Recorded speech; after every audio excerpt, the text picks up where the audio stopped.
Just by the IAF was the Avia S-199, which was in fact a Czechoslovakian rebuilt Messerschmitt 109 equipped with a different engine and propeller.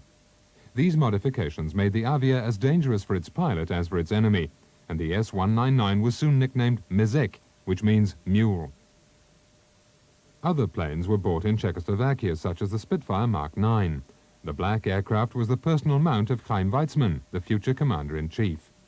But it was the P-51 Mustang that was to become the standard fighter of the IAF until 1953, when Israel entered the jet age by acquiring the Gloucester Meteor. In '56, one of these Meteors won the first all-jet dogfight in the Middle East by shooting down an Egyptian Vampire. 1954 marked the beginning of the French period for the IAF, when the Dassault MD-450 Ouragan was bought, soon followed by the Mystère 4A. I believe that the Mystère was the backbone of the Israeli Air Force. On the Mystère, we learned the meaning of jet aviation. We understood the meaning of flying a jet, because this was an aircraft that does not forget. The American aircrafts, the advanced aircraft, they do forget. They do forgive you, not forget, forgive you. You do a mistake, the aircraft forgives you. On the Mystère, no forgiveness. So you had to fly 100%. This was an aircraft that served in the Israeli Air Force for so many years, and most of the fighter pilots of the Israeli Air Force who flew the 15, 16, Phantom, etc., all of them flew the Mystère.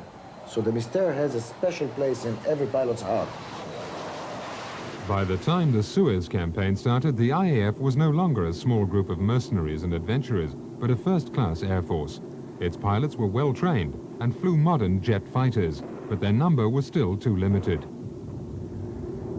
However, the first raid of the Suez campaign was not led by jets, but by the good old Mustang. On October 29, 1956, 4 P-51s penetrated Egyptian territory at extremely low level, cutting telephone cables with their propellers. Their action made a surprise attack possible. C-47s, escorted by Ouragans and Mystères, dropped paratroops who cleared the way for the army forces.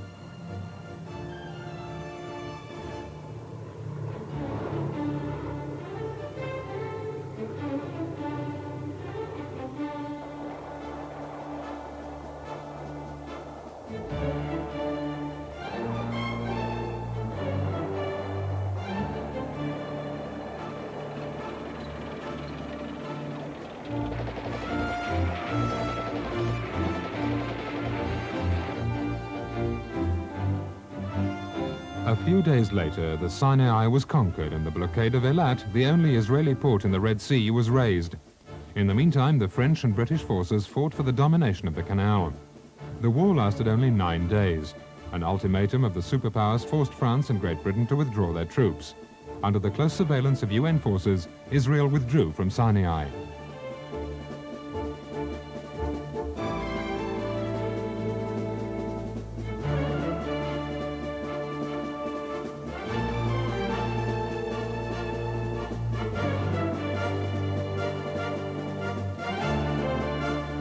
After the war, a real arms race took place in the Middle East. The Arab countries were strongly supported by the Soviet Union, who'd already sold them MiG-15s.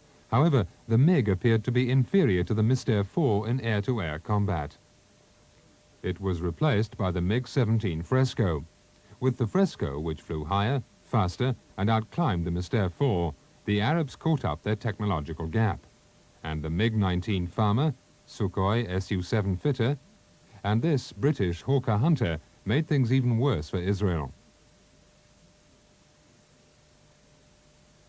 But the plane that really upset the balance was the MiG-21 Fishbed. Especially designed as an air superiority fighter, the Fishbed outperformed all aircraft of its generation.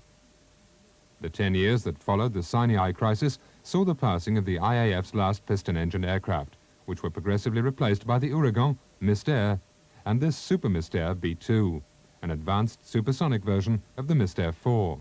The Mosquitoes were replaced by Sud Aviation Vautour. 4 of them, like this Vautour 2BR, were destined for reconnaissance and bombing missions, but most of them were A models, highly effective for ground attacks.